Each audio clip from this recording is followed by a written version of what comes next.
Brain eating amoeba, primary amoebic meningoencephalitis మళ్ళా వార్తలోకి వచ్చింది. భారతదేశంలో ఈ సంవత్సరంలోనే 2024లో ఇప్పటి వరకు 29 కేసులు రిపోర్ట్ అయ్యాయి. దానిలో 5 మరణాలు సంభవించాయి. ప్రపంచవ్యాప్తంగా చూసుకుంటే ఈ brain eating amoeba mortality rate 97%. Almost ఇది వస్తే చనిపోయినట్టే. కానీ ఇండియాలో మనం కొన్ని స్టాండర్డ్ ఆపరేటింగ్ ప్రొసీజర్స్ ఫాలో అవటం వల్ల, ముఖ్యంగా పబ్లిక్ అవేర్నెస్ తీసుకురావటం, అగ్రెసివ్ ఇన్వెస్టిగేషన్స్ చేయడం ఎందుకు వస్తుందని చెప్పి, దాంతోపాటు మెడికల్ ఫ్రాటర్నిటీకి చాలా వరకు దీని గురించి ఇన్ఫర్మేషన్ వచ్చేయటం, వీటన్నిటి వల్ల ఇండియాలో brain eating amoeba mortality rate బాగా తగ్గిందంట.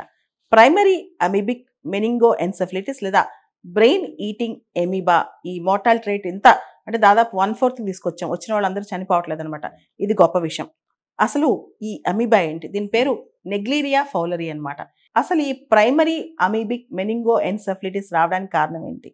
దీనికి కారణం నెగ్లీరియా ఫౌలరీ అనే ఒక ఫ్రీ లివింగ్ అమీబా ఫ్రెష్ వాటర్లో, వామ్ వాటర్లో, ముఖ్యంగా లేక్స్, పాండ్స్, స్విమ్మింగ్ పూల్స్ వీటిల్లో వచ్చి ఈ అమీబా అక్కడ చేరి మన ముక్కులోంచి, మన నోట్లోంచి మన బ్రెయిన్కి వెళ్ళిపోవడం అనమాట. ఇది ప్రధానమైన కారణం అంట.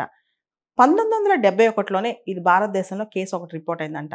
ఈ మధ్యకాలంలో ఎక్కడన్నా ఒకటి కానీ ఈ సంవత్సరంలోనే కేరళలో దాదాపు 20కి పైగా కేసులు రిపోర్ట్ అయ్యాయంట. ఇంతకు ముందు వరకు ఈ అమీబా సోకితే చనిపోయినట్టే. కానీ ఈ 3-4 మాసాలుగా ఈ అమీబా సోకినా సరే కేరళలో స్టాండర్డ్ ఆపరేటింగ్ ప్రొసీజర్స్ ఫాలో అవటం వల్ల, ముఖ్యంగా ట్రీట్మెంట్ ప్రొసీజర్స్లో కొంత మార్పులు రావటం వల్ల కూడా మరణాల సంఖ్య తగ్గినట్టు తెలుస్తుంది అనమాట. ఇంతకుముందు కేవలం అజిత్రోమైసిన్, ఫ్లూకనోజోల్, ఆంఫోటెరాసిన్ ఇలాంటివి వాడేవాళ్ళు. వీటన్నిటితో పాటు ఇప్పుడు మిల్టీఫోసైన్ కూడా వాడుతున్నారు. ఈ మిల్టీఫోసైన్ వల్లే చాలా వరకు మరణాల సంఖ్య తగ్గుతుందని చెప్పి అంటున్నారు అనమాట. గ్లోబల్ వార్మింగ్ వల్ల ఈ నెగ్లీరియా ఫౌలరీ అనే అమీబా నీళ్ళలో ఎక్కువ కనిపిస్తుందని చెప్పి నిపుణులు చెప్తున్నారు. అంతేకాదు కొన్నిసార్లు పాండ్స్, లేక్ వాటర్తో అస్సలు కాంటాక్ట్ లేకపోయినా, వాటర్కి ఎక్స్పోజ్ కాకపోయినా సరే ఈ అమీబా వస్తుందంట. కాబట్టి మరణాల సంఖ్య కేరళలో తగ్గించగలుగుతున్నారు. కాకపోతే కేసెస్ మాత్రం పెరుగుతున్నాయి. ఈ బ్రెయిన్ ఈటింగ్ అమీబా కేసెస్. వీటి గురించి అందరూ జాగ్రత్తగా ఉండాలి.